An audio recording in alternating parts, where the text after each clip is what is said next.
Well, hello. I wanted to do something Halloweeny today, so I'm gonna paint a skull. I'm gonna start drawing in the pattern, the design, and then I'm gonna go and paint it in. Put on an audiobook and just relax with a cup of tea. That's good tea.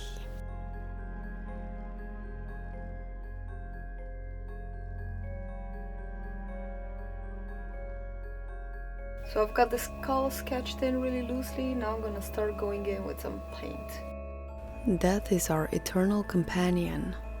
It is always to our left, an arm's length behind us. Death is the only wise advisor that a warrior has. A warrior considers himself already dead, so there is nothing to lose. The worst has already happened to him, therefore he's clear and calm. Judging him by his acts or by his words, one would never suspect that he has witnessed everything. My mom hates skulls.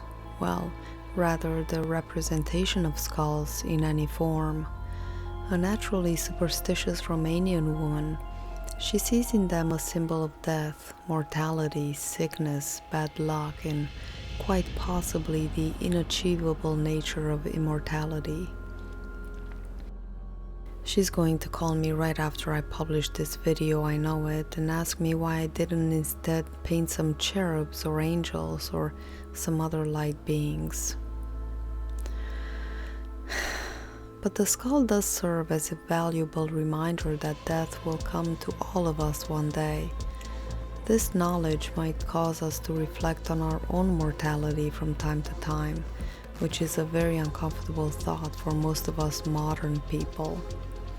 But shallow people in today's society have also taken the skull to symbolize things other than death and gloom.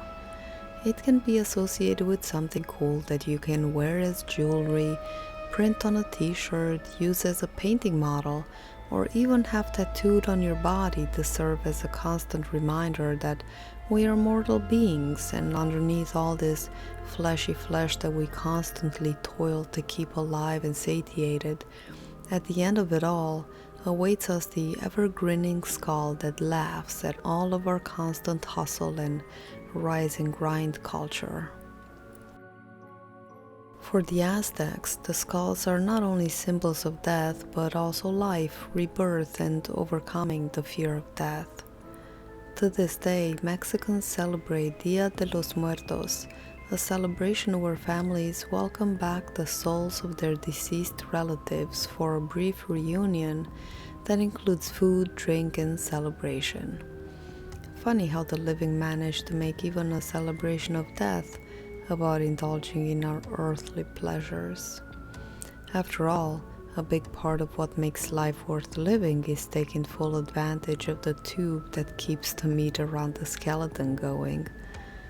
El Dia de los Muertos is not, as is commonly thought, a Mexican version of Halloween, though the two holidays do share some traditions, including costumes and parades. On the Day of the Dead, it's believed that the border between the spirit world and the real world dissolve, and during this brief period, the souls of the dead awaken and return to the living world to feast, drink, dance, and play music with their loved ones. I wonder how that really works outside of the imaginary tale of the Book of Life. A blend of Mesoamerican ritual, European religion, and Spanish culture, the holiday is celebrated each year from October 31st to November 2nd. While October 31st is Halloween, which is a tradition originated with the ancient Celtic festival of Samhain, when people would light bonfires and wear costumes to ward off ghosts, November 2nd is All Souls' Day, or the Day of the Dead. According to tradition, the gates of heaven are opened at midnight on October 31st, and the spirits of children can rejoin their families for 24 hours. The spirits of adults can do the same on November 2nd. The most prominent symbols related to the Day of the Dead are calacas, skeletons, and calaveras, skulls. Other people believe you can avoid danger by wearing a skull pendant when you're in the spiritual realm. I don't know why they would believe that, but you'd be surprised about the dumb things that people believe. The skull can also be a symbol of wisdom. Its wise message is that you should value your life and must be brave to pursue your dreams because you never know when your time is up. You might also see the skull in the works of Shakespeare or sitting on an ancient book. Because of this, we can look at a skull and think of the wisest sages in our history who embraced the skull symbol as their own. A very special but also sinister place in Rome is the Capuchin Crypt, Santa Maria della Concezione dei Cappuccini.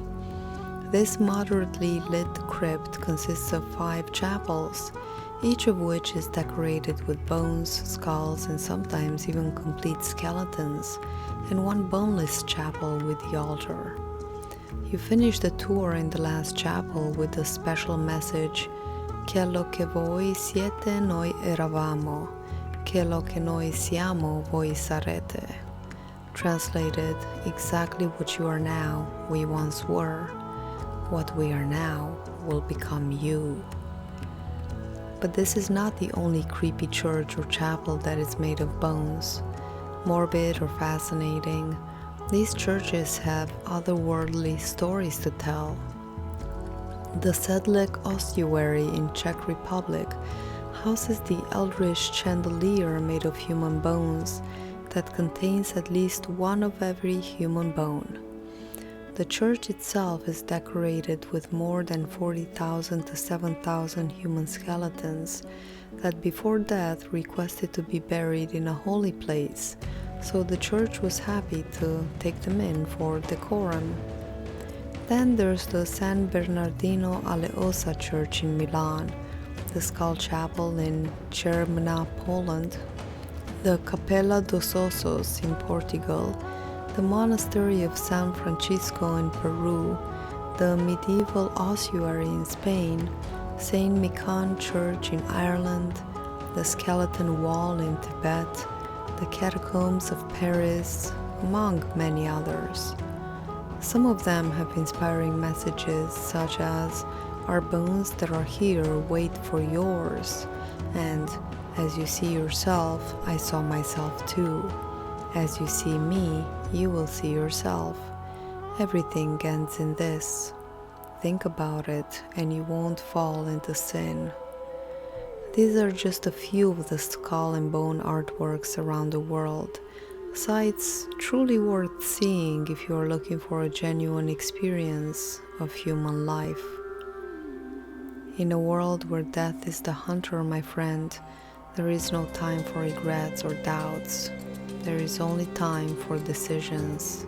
So make sure to clear the cache and always wear clean underwear, because you never know.